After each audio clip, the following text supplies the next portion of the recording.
Contraté una actriz para fingir ser mi esposa, ahora quiero que sea real. Hace 6 meses mi empresa estaba a punto de cerrar la fusión más grande de mi carrera, $400 millones con inversionistas coreanos ultraconservadores que solo hacen negocios con hombres casados y estables, y yo acababa de firmar mi divorcio 3 semanas antes porque mi ex esposa me engañó con mi socio durante 2 años. Los inversionistas llegaban en 10 días y necesitaba una esposa convincente o perdía todo, así que contraté a Valeria, una actriz de teatro con referencias impecables y una cláusula de confidencialidad de acero. Le pagué $50,000 por adelantado y otros $250,000 al terminar el contrato de 6 meses. La regla era clara y la repetimos 3 veces antes de firmar: 0 contacto físico fuera de lo ensayado para las reuniones, 0 confusión de sentimientos, esto es trabajo y nada más.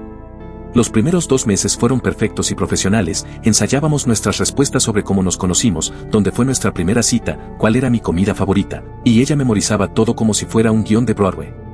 Vivía en la habitación de huéspedes de mi penthouse y cada mañana desayunábamos juntos repasando el calendario de reuniones mientras ella tomaba notas en su libreta. Nunca cruzábamos miradas más de 3 segundos y manteníamos exactamente 1 metro de distancia cuando caminábamos. La fusión avanzaba bien y los inversionistas adoraban a Valeria, comentaban que mi esposa era elegante y educada, que se notaba que veníamos de buenas familias, y yo asentía orgulloso mientras ella apretaba mi mano bajo la mesa siguiendo el protocolo de pareja que habíamos practicado. Todo cambió hace 3 semanas durante la cena con los inversionistas principales en ese restaurante japonés del piso 42 donde sirven omakase de $1,000 por persona. Valeria llevaba ese vestido azul marino que le pedí que usara porque a los coreanos les gusta la modestia, y estábamos en el tercer plato cuando ella se inclinó para alcanzar su copa de agua y una gota de salsa de soya cayó en la comisura de mis labios. Sin pensarlo ella tomó su servilleta, se acercó y limpió la mancha con un movimiento tan natural y cuidadoso que los inversionistas sonrieron comentando qué esposa tan atenta tenía, pero cuando sus dedos rozaron mi barbilla sentí algo eléctrico que me recorrió completo y me quedé paralizado mirándola. Ella también se quedó quieta con la servilleta en su mano y nuestros ojos se encontraron por más de 3 segundos, por primera vez en 2 meses rompimos esa regla invisible, y vi algo diferente en su mirada antes de que bajara la vista y volviera a su posición como si nada hubiera pasado. Esa noche regresamos al penthouse en silencio absoluto y cada uno se fue a su habitación sin decir buenas noches como hacíamos siempre, pero yo no pude dormir pensando en ese momento y en cómo su perfume de gardenia se había quedado flotando cuando se acercó. A la mañana siguiente bajé a desayunar y la encontré en la cocina preparando café usando mi taza favorita, esa de cerámica gris que nunca le dije que me gustaba pero de alguna forma ella lo sabía, y cuando me la pasó nuestros dedos se rozaron otra vez y ninguno de los dos apartó la mano de inmediato. Me senté frente a ella y noté que llevaba puesta una de mis camisas blancas de vestir sobre sus jeans, solo los primeros 3 botones abrochados, y cuando le pregunté por qué usaba mi ropa me dijo que la suya estaba en la lavadora y esperaba que no me molestara, pero lo dijo con una sonrisa pequeña que nunca había visto antes. Desde ese día empezamos a romper las reglas sin decirlo en voz alta, ella comenzó a quedarse más tiempo en la sala después de cenar y yo inventaba excusas para no subir a mi habitación, veíamos películas sentados en extremos opuestos del sofá hasta que una noche ella se quedó dormida y su cabeza cayó sobre mi hombro. No la moví y me quedé ahí 2 horas sintiendo el peso de su cabeza y el ritmo de su respiración mientras pensaba que esto era lo más en paz que me había sentido en años, muy diferente a los 5 años de matrimonio falso con mi ex donde nunca hubo este tipo de silencio cómodo. Cuando despertó se disculpó avergonzada y corrió a su cuarto pero yo me quedé en el sofá oliendo el aroma de su champú de coco en mi suéter y supe que estaba en problemas serios. La semana pasada todo explotó cuando Andrea apareció en la oficina, mi ex esposa con su abogado nuevo exigiendo reunión de emergencia. Llevaba ese traje rojo que usó el día que firmamos el divorcio y entró a mi oficina como si todavía fuera suya. Se sentó en mi escritorio y dijo que había investigado mi situación y sabía que Valeria era una farsa contratada. Me mostró fotos de nosotros saliendo de la agencia de casting donde la contraté, copias del contrato de confidencialidad que de alguna forma consiguió, y me dijo que si no le daba la mitad de las acciones de la empresa iba a exponer todo ante los inversionistas coreanos y destruir la fusión en 24 horas. Su abogado puso los papeles sobre mi escritorio y Andrea sonrió diciendo que tenía hasta mañana al mediodía para decidir, que era lo justo después de que la dejé sin nada en el divorcio cuando ella solo cometió un error humano. Salieron de mi oficina y yo me quedé ahí mirando esas fotos sintiendo como 5 meses de trabajo se desmoronaban. Agarré mi teléfono para llamar a Valeria y decirle que el contrato terminaba hoy mismo porque no iba a exponerla a este desastre legal, pero cuando marqué su número escuché su voz detrás de mí.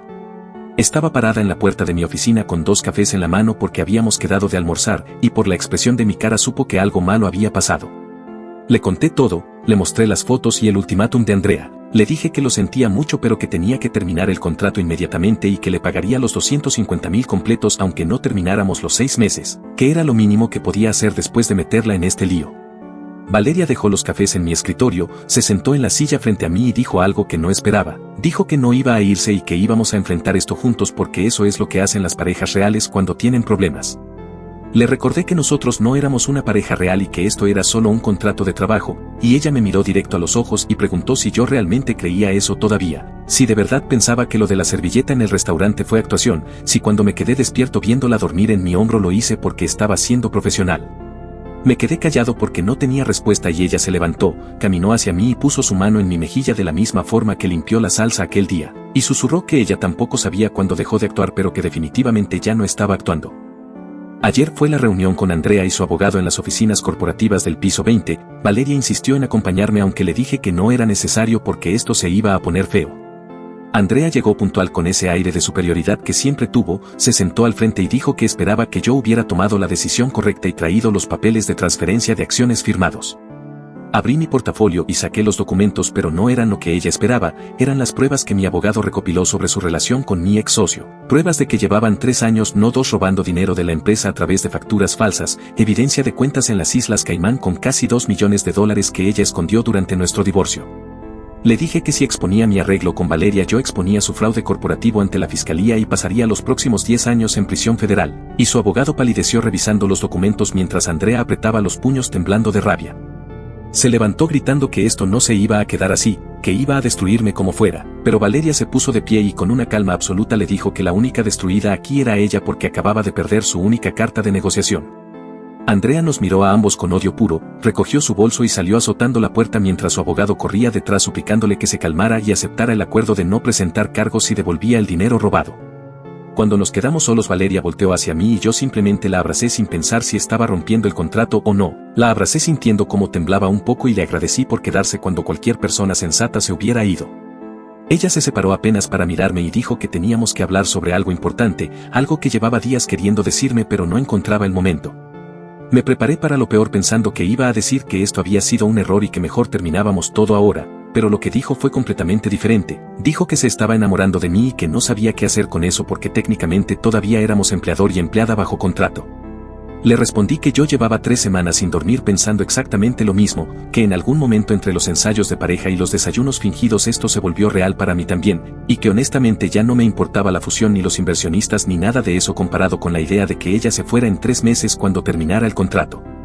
Valeria sonrió con lágrimas en los ojos y dijo que tal vez podíamos renegociar los términos del acuerdo, y yo le pregunté qué términos tenía en mente, y ella se acercó hasta que nuestros labios casi se tocaban y susurró que estaba pensando en un contrato permanente sin cláusula de salida.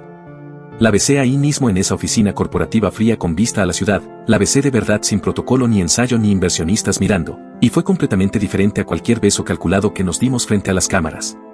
Cuando nos separamos ella reía y lloraba al mismo tiempo diciendo que esto era lo más poco profesional que había hecho en su carrera, y yo le dije que entonces estábamos empatados porque yo acababa de romper todas las reglas de recursos humanos de mi propia empresa.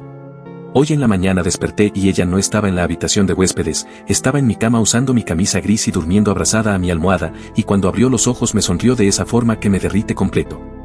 Me dijo buenos días esposo y yo le respondí buenos días esposa, y por primera vez en 6 meses esas palabras se sintieron verdaderas y no como líneas de un guión. Los inversionistas coreanos confirman la fusión la próxima semana y van a conocer a mi esposa en la cena de celebración, y esta vez cuando Valeria apriete mi mano bajo la mesa no va a ser parte del protocolo ensayado. El contrato original termina en 3 meses pero anoche mientras cenábamos le propuse algo diferente, saqué un anillo que compré hace 2 semanas en secreto y le pregunté si estaría dispuesta a firmar un nuevo tipo de contrato, uno que no tiene abogados ni cláusulas de confidencialidad ni fecha de expiración. Ella miró el anillo, me miró a mí, y dijo que solo si prometía que esta vez no habría reglas sobre el contacto físico, y yo le prometí que de ahora en adelante podía tocarme todo lo que quisiera por el resto de nuestras vidas.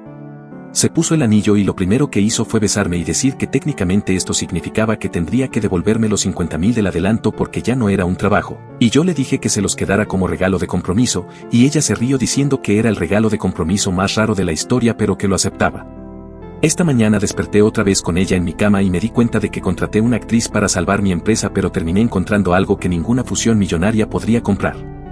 Puse el anillo en su dedo y ella lo giró despacio mirando cómo la luz se reflejaba en el diamante pequeño que elegí porque sabía que no le gustan las cosas ostentosas, y entonces dijo algo que me heló completo. Dijo que había algo que tenía que confesarme antes de aceptar oficialmente, algo sobre el contrato original que yo no sabía. Se levantó de la mesa y caminó hacia su habitación mientras yo me quedaba ahí con el estómago apretado pensando en que podría ser tan grave como para arruinar este momento, y cuando regresó traía una carpeta manila vieja que reconocí inmediatamente porque era la copia del contrato que firmamos hace 6 meses.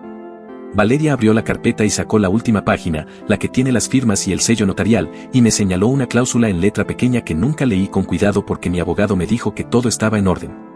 La cláusula decía textualmente que si cualquiera de las dos partes desarrollaba sentimientos románticos reales durante el periodo del contrato, la parte afectada perdería automáticamente todo el pago acordado incluyendo el adelanto de $50,000, y debía notificar a la otra parte por escrito dentro de las 24 horas siguientes al desarrollo de dichos sentimientos.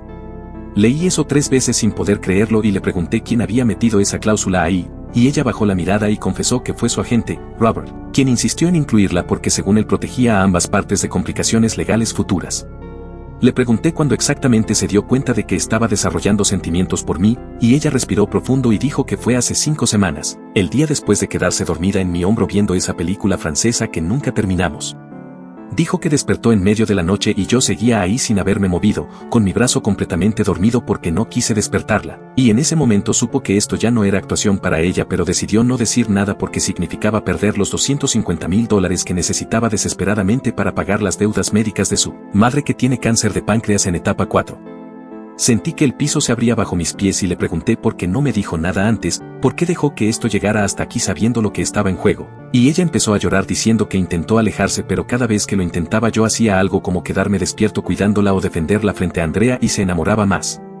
Me levanté y caminé hacia la ventana tratando de procesar todo esto. Hice cuentas rápidas y me di cuenta de que si ella me hubiera notificado hace 5 semanas cuando desarrolló sentimientos entonces técnicamente perdió derecho a los $250,000 que le debía pagar en 3 meses, y ahora con este compromiso acababa de complicar todo legalmente porque el contrato seguía vigente. Valeria se acercó por detrás y puso su mano en mi hombro diciendo que entendía perfectamente si quería cancelar todo, que no esperaba que sacrificara $250,000 por alguien que conocía desde hace solo 6 meses, y que ella encontraría otra forma de pagar el tratamiento de su madre aunque significara vender su departamento y todo lo que tenía. Me volteé y la miré directo a los ojos y le dije que era una idiota si pensaba que yo iba a dejarla perder ese dinero por una cláusula estúpida que ni siquiera debió existir, que iba a pagarle cada centavo de los $250,000 más otros $100,000 extra para cubrir los tratamientos de su madre por el próximo año completo. Ella negó con la cabeza diciendo que eso no era justo para mí, que el contrato era claro y ella lo violó al no notificarme a tiempo, pero yo le recordé que el contrato también decía que cualquiera de las dos partes que desarrollara sentimientos perdía el pago, y técnicamente yo desarrollé sentimientos hace 3 semanas cuando la vi usando mi camisa en la cocina, así que ambos violamos el maldito contrato y ambos deberíamos perder el dinero si seguíamos esa lógica absurda. Le dije que llamaría a mi abogado mañana a primera hora para anular ese contrato completamente y redactar uno nuevo donde ella recibiera su pago completo sin importar lo que sintiera o dejara de sentir, pero Valeria me interrumpió diciendo que había un problema más grande que eso. Me contó que hace 3 días recibió una llamada de Robert, su agente, diciéndole que necesitaban reunirse urgentemente porque había descubierto algo sobre el contrato, algo que ni siquiera él sabía cuando lo negoció. Robert encontró en sus archivos viejos un correo electrónico de hace 7 meses, un mes antes de que yo contratara a Valeria, un correo de alguien llamado David Salazar preguntando específicamente por actrices disponibles para trabajos de esposa falsa con duración de 6 meses y presupuesto de $300,000. El nombre me golpeó como un puñetazo en el estómago. David Salazar era mi ex socio, el mismo que me robó 2 millones con Andrea y con quien ella me engañó durante 2 años. Le pregunté a Valeria qué más decía ese correo y ella sacó su teléfono y me mostró el mensaje completo donde David especificaba que buscaba una actriz convincente, atractiva pero no demasiado, educada, con experiencia en teatro clásico, para un empresario que necesitaba cerrar una fusión con inversionistas conservadores coreanos. El correo incluía hasta detalles sobre mis gustos personales, que me gusta el café negro sin azúcar, que prefiero mujeres que no usen mucho maquillaje, que valoro la puntualidad y la discreción, información que solo alguien muy cercano a mí podría saber con ese nivel de detalle. Valeria explicó que Robert respondió ese correo diciendo que tenía la candidata perfecta y así fue como ella terminó en la audición donde yo la elegí entre otras 20 actrices, pero lo que ninguno de los dos sabía era que todo había sido orquestado por David desde el principio. Le pregunté qué sentido tenía que David me ayudara a encontrar una esposa falsa cuando él mismo estaba robándome dinero con Andrea, y Valeria dijo que Robert investigó más y descubrió que David y Andrea planeaban exponer el fraude del matrimonio falso justo antes de que se firmara la fusión, destruir mi credibilidad ante los inversionistas coreanos para que la empresa se devaluara completamente y entonces comprar mis acciones por centavos aprovechando mi desesperación y quedarse con todo. Me senté en el sofá sintiendo como 6 meses de mi vida habían sido una trampa elaborada desde el inicio. Y lo peor era que casi funciona porque si Andrea no hubiera aparecido la semana pasada exigiendo la mitad de las acciones probablemente hubieran esperado hasta el día de la firma para exponer todo. Valeria se sentó junto a mí y confesó que cuando Robert le contó todo esto hace 3 días ella consideró seriamente romper el contrato y desaparecer para protegerme, pero entonces recordó que yo enfrenté a Andrea con pruebas del fraude y se dio cuenta de que tal vez juntos podíamos voltear esto contra ellos. Le pregunté qué tenía en mente y ella sonrió de esa forma peligrosa que nunca le había visto antes, esa sonrisa que me hizo entender por qué era tan buena actriz. El plan de Valeria era simple pero brutal, íbamos a dejar que David y Andrea creyeran que su plan seguía funcionando perfectamente, que ellos no sabían que nosotros sabíamos sobre el correo y la orquestación completa.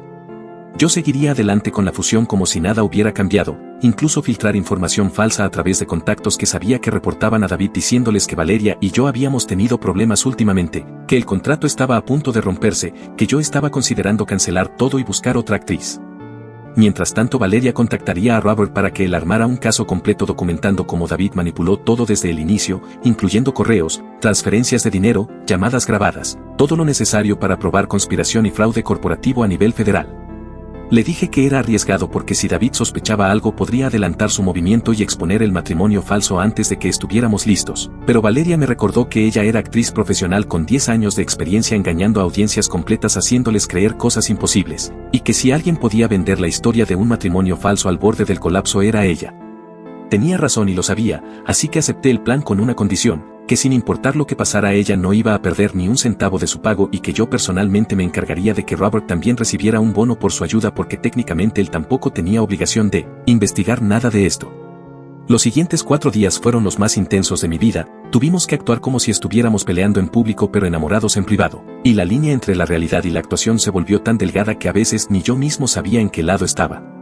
En las reuniones con inversionistas yo llegaba tenso y Valeria llegaba con los ojos rojos como si hubiera estado llorando, nos sentábamos separados y apenas nos hablábamos, y los coreanos empezaron a preguntar si todo estaba bien en casa. Yo respondía con evasivas diciendo que el estrés de la fusión nos tenía a ambos agotados pero que todo se resolvería pronto, mientras Valeria me miraba con una mezcla perfecta de tristeza y enojo que me hacía dudar si realmente estaba actuando o si parte de ella si estaba molesta conmigo por meterla en este desastre. David mordió el anzuelo completamente, me llamó haciéndose el preocupado preguntando si era cierto que mi matrimonio estaba en problemas, y yo le conté una historia elaborada sobre cómo Valeria había estado distante últimamente, que sospechaba que tenía a alguien más, que estaba considerando terminar el contrato antes de tiempo y buscar otra solución. Escuché la satisfacción en su voz cuando dijo que tal vez era momento de ser honesto con los inversionistas y cancelar toda la farsa antes de que fuera demasiado tarde, y tuve que morderme la lengua para no decirle que sabía exactamente lo que estaba haciendo. Terminé la llamada diciéndole que lo pensaría y que tal vez tenía razón, que era mejor cortar por lo sano ahora que arruinar la fusión después, y él respondió que lo que fueran amigos y que siempre podía contar con él para lo que necesitara. Esa noche Valeria llegó al penthouse con Robert trayendo 2 cajas llenas de documentos, correos impresos, extractos bancarios, grabaciones de llamadas telefónicas, todo meticulosamente organizado en carpetas con fechas y etiquetas de colores.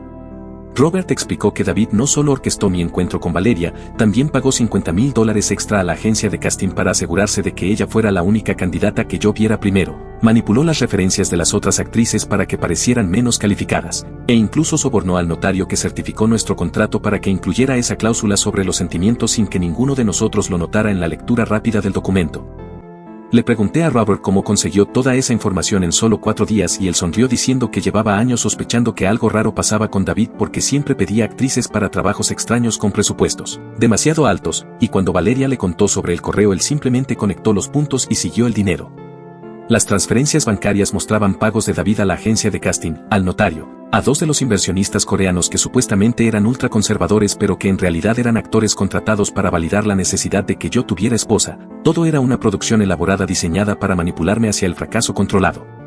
Valeria revisó los documentos con expresión cada vez más seria y entonces encontró algo que ninguno de nosotros esperaba, una cláusula oculta en el contrato de fusión que establecía que si yo incumplía con las condiciones morales acordadas con los inversionistas, específicamente la de estar casado establemente, entonces David tendría derecho automático de compra preferente sobre el 51% de las acciones de la empresa a valor de liquidación.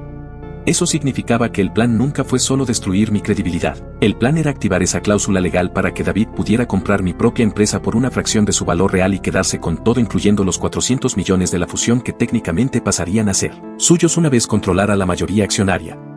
Robert silbó impresionado diciendo que esto era el tipo de fraude corporativo que mandaba gente a prisión federal por 20 años, y que con esta evidencia podíamos no solo detener a David sino también recuperar todo el dinero que había robado, más daños punitivos que probablemente sumarían otros 10 millones. Le pregunté cuál era el siguiente paso y él dijo que necesitábamos llevar todo esto al fiscal federal antes de que David hiciera su movimiento, pero Valeria interrumpió diciendo que tenía una idea mejor, una forma de usar el propio plan de David contra él de manera tan perfecta que no solo lo destruiría legalmente sino también públicamente frente a todos los inversionistas y socios que él había manipulado durante años. El plan de Valeria era dejar que David ejecutara su jugada maestra exactamente como la planeó, dejar que expusiera mi matrimonio falso frente a los inversionistas coreanos en la cena de celebración que estaba programada para pasado mañana, y justo cuando él pensara que había ganado y activado la cláusula de compra preferente nosotros revelaríamos toda la evidencia de su manipulación mostrando que los inversionistas coreanos originales eran falsos, que todo el escenario fue diseñado por él, y que por lo tanto la cláusula moral era inválida desde el inicio porque se basaba en condiciones fraudulentas.